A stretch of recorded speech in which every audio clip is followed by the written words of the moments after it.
Hello, रास्ते के बीच गाड़ियां लगाकर गप्पे मार रहे हो, हटाओ।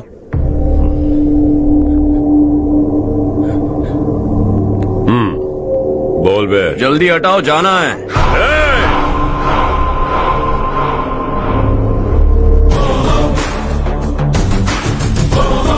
तू यहाँ कैसे बे? भाई यही है वो, यही है। हमेशा लड़ते झगड़ते रहोगे क्या? कोई और काम नहीं है? यही दिल्ली गया था भाई, हमारी पिटाई इसी ने की। ये वही है भाई।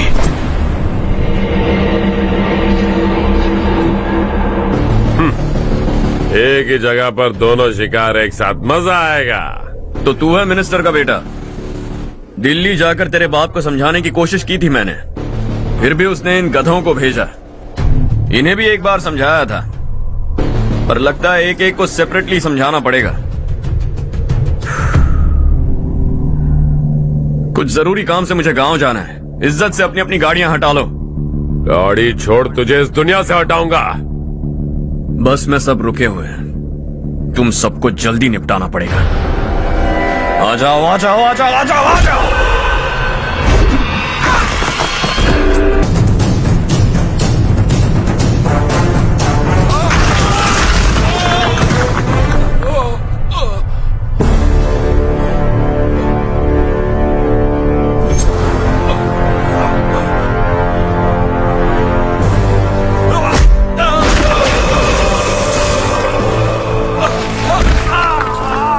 अपने बाप को समझा दे, वरना उसका भी यही हाल करूंगा।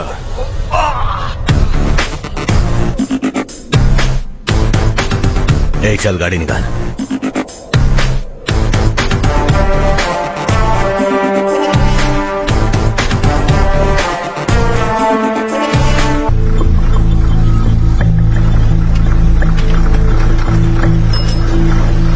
चलो चलो।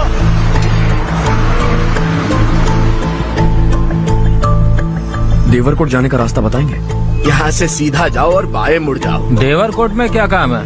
बहुत काम है। लगता है अब तेरे हिसाब में गड़बड़ होगी। सही कहा। हमेशा गांव से लोगों को जाते हुए देखा है, कितने दिनों बाद आज पहली बार किसी को गांव में आते हुए देखा। ऐसे ही लोग अगर गांव में आते रहे तो मेरे दिल को बहुत सुकून मिलेगा। सुनिए बेटा, कौन है आप? यहाँ किसी काम से आया हूँ। कहाँ रहूँ कुछ समझ में नहीं आ रहा। यहाँ आसपास कोई लॉज वगैरह है?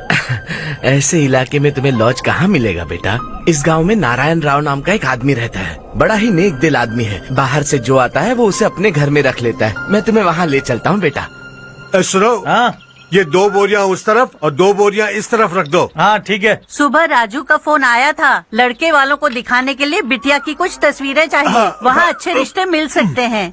पर मुझे तो आज खेतों में दवाई डालने जाना है। हाँ, जैसे तुम्हारा बहुत बड़ा खेत है, तुम्हारे खेतों में सोना उगता है क्या? तुम अपनी ये बकवास बंद करोगी? देखो मेरी बात सुनो, खेत का काम मैं संभाल लूंगा। तुम बच्ची को लेकर आराम से शहर जाओ। नारायण राव, ये लड़का गांव में कुछ काम से आया था, जगह ना मिलने पर मंदिर के बाहर सो गया था। ये नारायण राव जी हैं।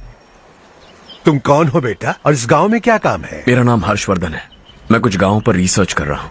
कुछ दिन यहीं रहकर इस गाँव के बारे में जानना चाहता हूँ। यहाँ बस खंडर है और वही घिसे पिटे लोग, इसके अलावा तुम्हें कुछ नहीं मिलेगा।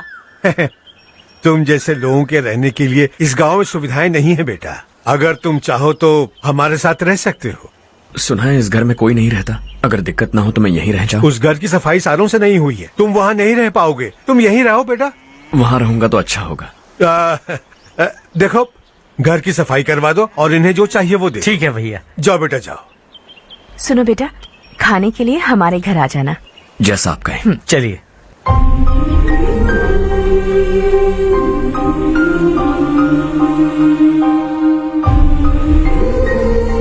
ये भैया के करीबी दोस्त का घर है।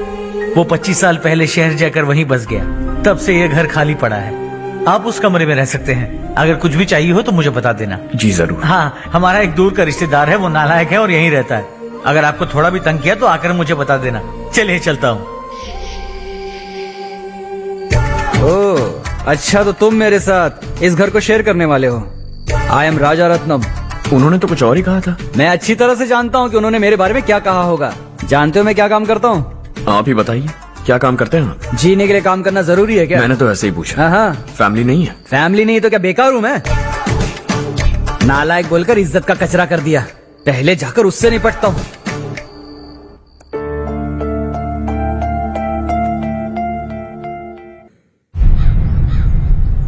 सुना है कि वो ZPTC का मेंबर हमारे खिलाफ अनाप शनाप बक रहा है।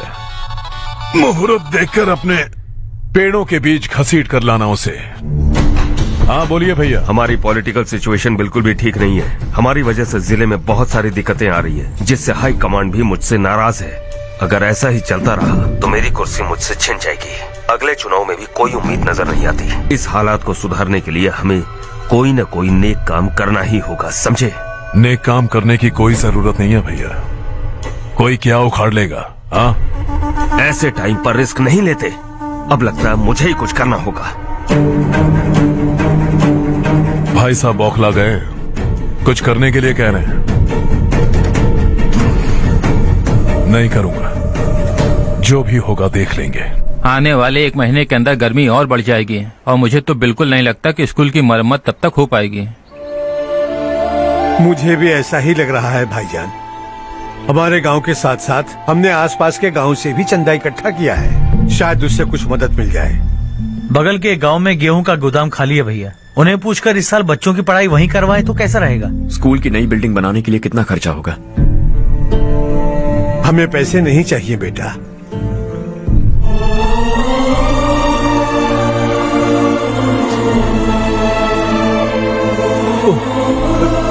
देखो बेटा, तुम यहाँ कुछ स्टडी करने आए हो। इन सब की तो हमें पहले से आदत है। हम मिलजुल के सुलझा लेंगे इसे।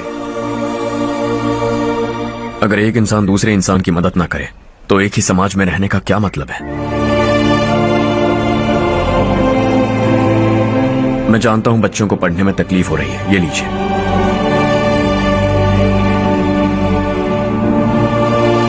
तुम इसी गांव में क्यों आए हो बेटा? कोई खास गांव नहीं सोचा था, बस कोई छोटा गांव ढूंढ रहा था। मेरा एक दोस्त है रमेश, शायद आपका रिश्तेदार है। उसने ये गांव बताया तो मैं आ गया। अब तक तो मैं रमेश बाबू को बेवकूफ समझता आ रहा था, लेकिन रमेश बाबू को हमारी कितनी फिक्र है। उसे फोन करो और कहो कि जल्दी गांव आ जाए। ठीक है भैया। उसे देखे बहुत दिन हो गए हैं ना। क्या करूं, मेरे बिना वहाँ एक भी काम नहीं होता है। तुम ठीक तो हो ना रमेश बेटा? हाँ आंटी जी। मम्मी पापा ठीक है ना? हाँ जी ठीक है। मेरे होते हुए उन्हें तकलीफ हो भी नहीं सकती। उनका होनहार बेटा जो हूँ। वो सब तो ठीक है, तू अपना बता, तेरी शादी होगी कि नहीं? बहुत सारे रिश्ते आ रहे हैं आंटी, मुझे इरिटेशन होने लगती है। आखिर कोई लड़की बनी भी है जो मेरे लायक हो। अच्छा, पर तेरी माँ कह रही थी कि तुझे कोई लड़की पसंद ही नहीं करती। कह रही थी कि इस जन्म में तो मेरी लड़की की शादी हो ही नहीं सकती। Joke joke. अरे रमेश, अरे वाह, तू आ गया। कैसे आप? मैं बिल्कुल ठीक हूँ। कितना छोटा था तू और कितना बड़ा हो गया। तुझे देखकर मुझे बड़ा अच्छा लग रहा है। कितनी फिक्र है तुझे हमारे गांव की। तुम्हारा दोस्त हमारे गांव की मदद कर रहा है और ये सब तुम्हारी बदौलत है बेटा। मेरा दोस्त? और नहीं तो क्या, तुम उसे नहीं जानते? अरे मैं उसे कैसे नहीं जानूंगा, मैंने तो भेजा था। वैसे कहाँ है वो? बगल वाले घर में। मैं मिल के आता हूँ जरा। हर्ष, तू यहाँ कैसे? तेरे घर वालों ने कहा तू हॉलिडे पे गया है, पर तू मेरे गांव में? ये मेरा भी गांव है। तुम्हारा गांव? मुझे आज तक क्यों नहीं बताया? मुझे भी हाल ही में पता चला। मेरा परिवार गांव छोड़कर शहर चला गया, इसीलिए गांव के लिए कुछ करने आया। अगर उन्हें पता चल गया कि मैं कौन हूँ तो शायद मुझे गलत समझेंगे, इसीलिए तेरा नाम लिया। अरे वाह, ये तो बहुत ही अच्छा हो गया। एक्चुअली मैं चारू को पटाने की कोशिश कर रहा था, लेकिन पटी नहीं रही थी। तेरी वजह से मैं उनकी फैमिली के सामने हीरो बन जाऊंगा और इसी मौके का फायदा उठाकर चारू को अपना बना लूंगा।